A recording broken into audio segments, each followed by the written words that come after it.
দ্রুত খুনিকে গ্রেফতার করুন এবং তাকে বিচারের মুখোমুখি করুন। মিলিটারি সিভিল মিলিটারি ইন্টেলিজেন্সের মধ্যে ঘাপটি মেরে বসে থাকা আওয়ামী সন্ত্রাসীদেরকে চিহ্নিত করে গ্রেফতার করুন। এরা যদি বেঁচে থাকে বাংলাদেশের স্বাধীনতা সার্বভৌমত্ব থাকবে না। এরা যদি বেঁচে থাকে বাংলাদেশে কোনোদিন ইনসাফ আসবে না।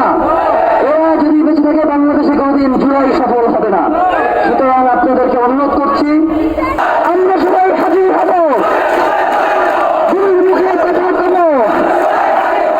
আমাদের অবশ্যই দায়িত্ব রয়েছে সরকারকে রক্ষা করা, ঠিক কিনা? কিন্তু আমাদের এমন দায়িত্ব নাই যে আমার ভাই চলে যাবে এরপরেও আমি সরকারকে ধরে বলবো তৃণমূল করবো, এই দায়িত্ব আমরা নেই নাই। ইনকিলাব মঞ্চ কখনোই কারোর সাথে আপোষ করবে না জন থাকতে। ওসমান হাদি আপোষ করে না, ওসমান হাদির ভাইয়েরাও আপোষ করবে না ইনশাআল্লাহ। ওসমান হাদির বোনেরা আপোষ করবে না ইনশাআল্লাহ। এ খুন করবার জন্য পুরো প্রক্রিয়াকে প্রস্তুত করে দেয়, এরপর ইন্না লিল্লাহি ওয়া ইন্না ইলাইহি রাজিউন। এই ধরনের ভণ্ডামি আর চলতে দেওয়া যাবে না। বাংলাদেশের জনগণকে সাথে নিয়ে বলছি, এটা অনুরোধ করলাম যে আপনারা তাদেরকে দ্রুত গ্রেফতার করেন। এখন অনুরোধ না শুনলে কি করবো? অনুরোধ না শুনলে আগামী 24 ঘন্টার মধ্যে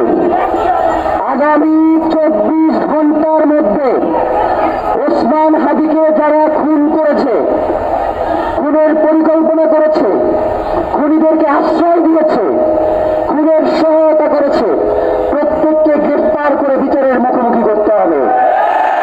এবং এই যে বিগত 172 ঘন্টা সরকারের পক্ষ থেকে কি কি পদক্ষেপ নেওয়া হয়েছে আমরা জানতে চাই।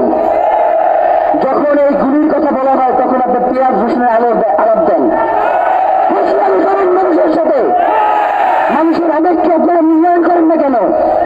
জুলাই আপনাদেরকে কি শিখাই গেছে? রাজপুরি এই জায়গায় দিয়ে বের করে দেবে, মজলিসের জায়গা বন্ধ। মুরব্বী মানুষ হাসতে হাসতে বলে পেঁয়াজের দাম, আলুর দাম, মানে কি? আপনি কিসের সমস্ত উপদেষ্টা মিয়া? আপনার তো সেই ধার বাড়তি নাই।